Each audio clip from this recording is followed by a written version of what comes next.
Do you say couch or sofa? I say both. I never say Chesterfield, that's for sure. Okay, Desta, right now, everything seems to be leaning more towards dark and moody. I love it, especially for powder rooms and bedrooms. Oh, and dining rooms. I love it. And living rooms. Oh, and bedrooms. Oh, in the kitchen. And basements. and. So the most common misconception, I think, is that people think if you paint your walls dark, it's going to make your room look small. What are your thoughts on that? No. I agree. Dark makes it recede. Dark doesn't make it come closer to you. It makes it almost disappear.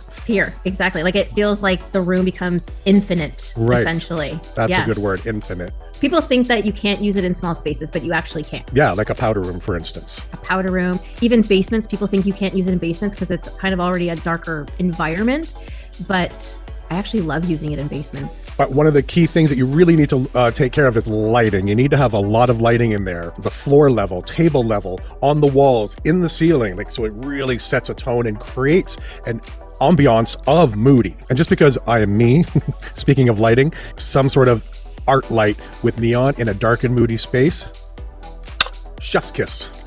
Speaking of, look at what I have actually back here. Oh yeah, you have one there. Oh, nice. Ta-da! Oh, and it's a heart. I heart you, Desta. Yes.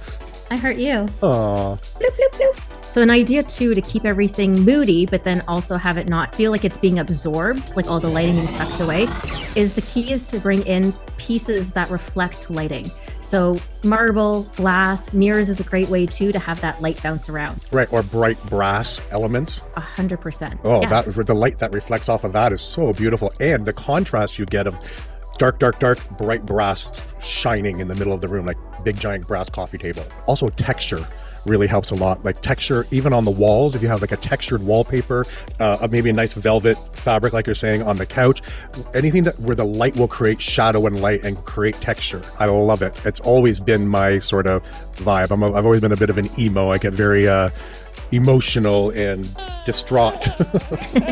See, I don't really look like it on the outside, but that's how I feel most days on the inside. So I can totally relate. Yes. I'm an emo girl at heart, for sure. Yeah, and I know that about you, but the nice candy pink outer shell you carry is nice and dark on the inside. Exactly.